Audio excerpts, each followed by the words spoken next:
Brasil não é só verde, anil e amarelo. O Brasil também é cor de rosa e carvão. Patrimônio de Antônio, anônimo nômade, homem que rompe Adão com facão. Seu Zé tá pensando em boi, bananeira sangrou.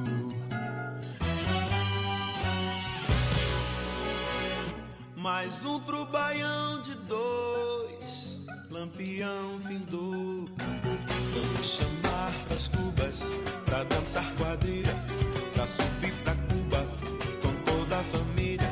Se encontrarmos Judas, celebrando Budas, perfilando os mulas, pra balar Belém. Seu Zé tá tangendo boi, e a porteira sacou. Quem foi nunca mais se foi, foi, e a roseira foi. Seu Zé tá pensando em boi, seu Zé tá pensando em boi, seu Zé tá pensando em boi, seu Zé tá pensando.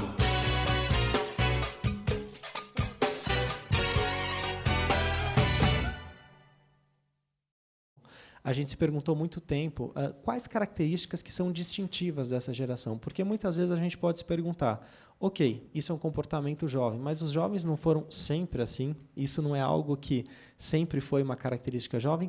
Quais são as características do jovem de hoje, né? Então, alguns momentos, com algumas retomadas históricas, que vocês viram, algumas pinçadas, foi um exercício muito interessante pela análise semiótica, porque como, infelizmente, nós não realizamos uma pesquisa qualitativa nos anos 60, 70, 80, 90, para poder comparar, enfim, com essa pesquisa qualitativa de agora, nós utilizamos, então, a semiótica. Quer dizer, através da produção cultural de cada uma das décadas, quais são os valores que ficaram cristalizados como marcas daquela geração. Todos os jovens tiveram aquele comportamento? Evidentemente não, mas foram comportamentos emergentes, comportamentos muito característicos de um grupo que marcaram um tempo, né? Então, como se fossem esses comportamentos que sinalizaram o espírito de cada um desses tempos. Então, para entender essa geração, inicialmente é muito importante compreender um pouco o mundo em que ela está inserida, né? Então, a gente traz 3 drivers, né, que é o não dualismo, a hiperconexão e as micro-revoluções que vocês viram citados ali. O que são esses drivers que a gente chama de drivers? São exatamente algumas configurações mais amplas do mundo que impactam a forma como esse jovem pensa, vive, age. Ele responde a grandes configurações do mundo, né? Então, dando um exemplo, quando a gente fala de não dualismo, então esse jovem, se a gente for fazer as contas, esse jovem que nasceu lá no final dos anos 80, início dos anos 90, como é que ele já nasceu num mundo não dual, né? Então ele já nasceu num mundo que não se resume a direita, esquerda, certo, errado, isso versus aquilo. Ele já nasceu num mundo multipolarizado, ele já nasceu num mundo muito mais aberto, onde não se enxerga só preto e branco, mas muitas nuances de cinza também. Então, isso faz com que esse jovem hoje ele seja muito mais aberto ao diálogo, à religação de saberes, ele pense muito mais pelo diálogo do que pela oposição, muito mais por uma construção colaborativa do que necessariamente por uma oposição de ideias. Então, esse jovem ele não pensa mais em grandes revoluções, ele enxerga muito mais o valor das ações no dia a dia que cada um vai desenvolvendo dentro da sua realidade. Por isso é um jovem que pensa muito no presente, ele não necessariamente projeta tudo para o futuro. É um jovem que, quando a gente pergunta para ele quem são os grandes ídolos, muitas vezes são pessoas que ele conhece, são pessoas que ele vê, pessoas cuja ação ele enxerga, cujos resultados também. Esse jovem pensa hierarquia de uma forma diferente. Ele pensa presença, muitas vezes, independentemente da presença física. Então, ao mesmo tempo, é possível atuar em diversas causas. É um jovem que, muitas vezes, ele não elege apenas uma bandeira, mas é um jovem que transita e acredita em causas diferentes, né? Então, a hiperconexão é exatamente isso que permite que esse jovem se conecte com o mundo e também tenha essa atuação um pouco mais transversal. O importante é que esses jovens eles transitam entre diferentes causas. E, ao passo que eles fazem isso, eles vão levando conhecimento de um lugar para outro, práticas. e eles vão, então, construindo algo, a sua forma de atuação coletiva. Então, por isso que nós chamamos até de Jovens Ponte, ficamos muito tempo buscando algum nome que sinalizasse um pouco, que traduzisse um pouco esse modo de atuação. Então, uma das grandes conclusões desse estudo, uma conclusão da Box, é exatamente isso, que esse jovem sinaliza o tipo de transformação que a gente vê que está acontecendo hoje. Então, esses jovens que, muitas vezes, como eles não são grandes mártires, não têm uma grande causa, muitas vezes eles são invisíveis. Eles existem em diferentes grupos e estão, cada um deles, fazendo a sua atuação da sua forma. E quando trabalhamos com uma base epistemológica para pensar, a gente não quis caracterizar este novo na perspectiva da exclusão de outros modelos, tanto culturais quanto de práticas políticas. E o que a gente percebe, e nesse sentido trabalhamos também com aquilo que seria uma perspectiva de metodologicamente mapear não apenas práticas políticas mais institucionalizadas, aquelas que estão nas políticas públicas, no terceiro setor, na iniciativa privada, nos movimentos sociais, mas também aquilo que seriam práticas políticas não que obrigatoriamente deem as costas para o institucional, mas que convivem de forma tensionada com estas esferas institucionais. Então, há, sem dúvida, dimensões autogestionárias, dimensões alternativas, independentes, que se propõem claramente a definição destes novos espaços, esses novos modelos de ação cultural e política, estética e política, comunicacional e política, mas não pensando que este novo emergirá ou emergiria daquilo que seria a negação de um modelo de práticas políticas, digamos, bastante centrado naquilo que seria um modelo da geração 68.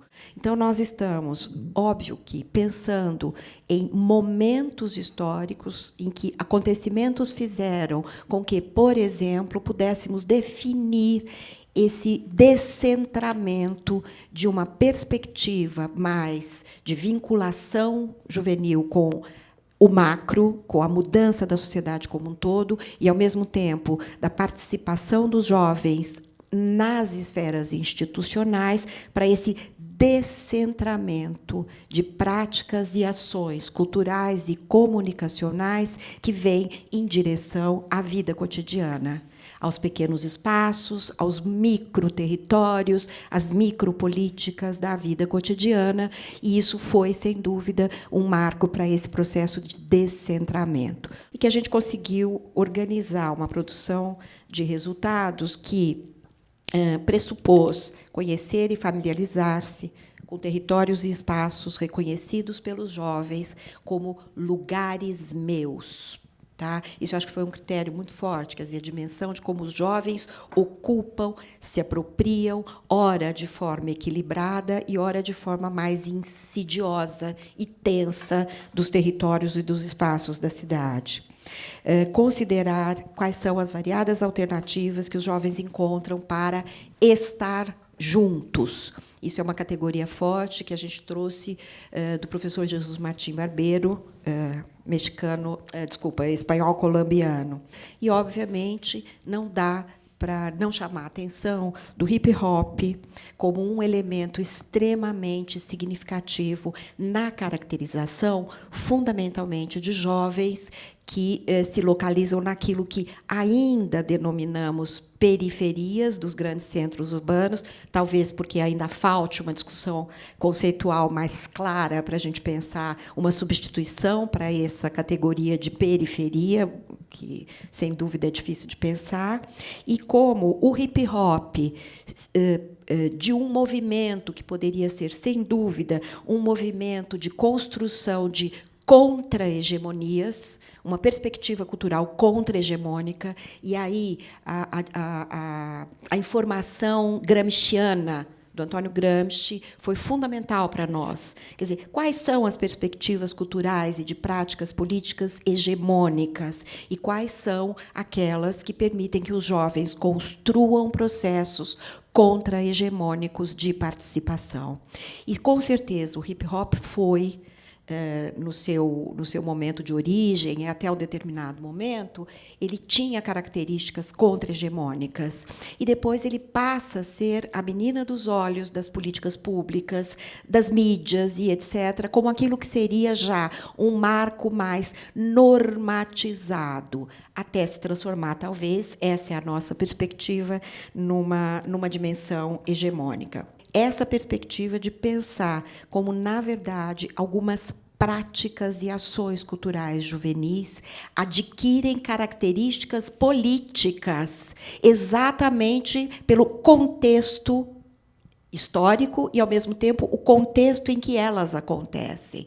Construir num terreno abandonado, com um lençol pendurado, o Cine Campinho, no extremo Zona Leste, não é apenas uma atividade audiovisual ou uma atividade de assistir a filmes, mas é uma atividade que intervém naquilo que seria o cotidiano, a vida cotidiana destas pessoas que moram nesse local. Então, pessoas que se mobilizam para trazer cadeiras, pessoas que se mobilizam para todo um contexto de discussão sobre que filmes e que espaços vamos utilizar, e há um processo em que a cultura é, sem dúvida, um elemento de mediação para isso que, eventualmente, poderíamos chamar de novas práticas políticas que vão diretamente interferir na vida cotidiana destas pessoas. Esse jovem está atravessado por esses eixos e ele cai de paraquedas, vamos chamar assim, ou ele está imerso num processo histórico em que aquele espírito do tempo, transformado em estilo de vida, vira um novo espírito do tempo, que eu chamo no artigo de um espírito do tempo da pós-modernidade, que é todo mundo quer ser jovem, não só o próprio jovem.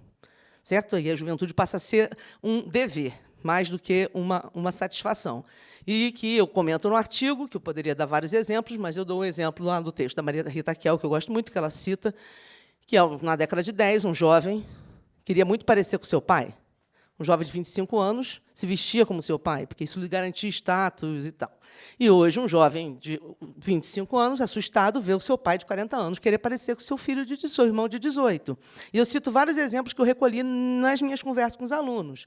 Os alunos que vinham me contar, que estavam em pânico, que a mãe se endividava com cartão de crédito, a mãe estava louca, separou, queria virar lésbica, não sabia o que fazer com a mãe, que o pai estava obcecado, ficava na academia o dia inteiro. Então, essas angústias que os alunos iam partilhando comigo, eu, de certa maneira, fui recolhendo. E a que eu uso como exemplo sintomático é um post de uma aluna minha no Twitter, eu termino o artigo com ele, inclusive, esse artigo que eu estou falando, em que essa menina é uma menina que tinha uma filha precoce, ela tinha uma filha ela tinha 20 anos, tinha uma filha de uns 5 anos, então ela foi mãe cedo, e ela botou um post no Twitter no sábado à noite que era, para mim, é sintomático disso que a gente está falando, né? Trabalhando um pouco com a Maria Rita, que é o trabalho com a ideia do sintoma, da juventude como sintoma, em que ela fala: esperando minha mãe ir para a balada para eu conseguir estudar. O que aparece como fala problemática? É onde eu quero chegar. Aparecem duas palavras que eu acho que hoje eu entendo, eu ainda estou pensando sobre isso, então eu estou aqui com vocês na experiência de pensar junto. Tá? São palavras muito importantes e são palavras importantíssimas no campo do consumo. Nós trabalhamos com consumo. Ansiedade e afeto. São as palavras que aparecem, são as questões. A meu ver, eu continuo dizendo, não é que as outras não sejam problemas, eu acho muito problemático. Mas eu acho que a gente está tentando chegar no problema pelo lugar errado. Um pouco aí dimensão da estética e da ética, novamente. Os meninos têm muita, muita ansiedade. Com o futuro, com o presente, com o passado, com tudo. Isso aparece o tempo todo nas suas falas. Eles não sabem o que vão ser, eles não sabem o que eles vão fazer, eles não sabem o que se eles vão casar, não vão casar. Isso é um pouco geracional, né? Toda a juventude é um pouco assim. Mas nessa, vou dar um pequeno exemplo, tá? 20 anos dando aula. De 5 anos para cá, o número de alunos meus que surtaram de verdade aumentou. Que estão tomando remédio tarja preta, que tiveram que ser internados. Isso, para mim, me alerta. Tem algo que eu não estou entendendo muito bem. Não é só aquela ansiedade que todo jovem tem, não sabe o que vai fazer. A gente já tem 20 anos, né? Alguns aqui de vocês têm. Sim, eu os invejo. Mas eu não tenho mais. Eu já estou com 40 e pouco. Eu lembro da minha ansiedade, vou trabalhar, vou casar, não vou casar, não. Mas eu não surtei por isso. Eles surtam, tomam remédio. São internados.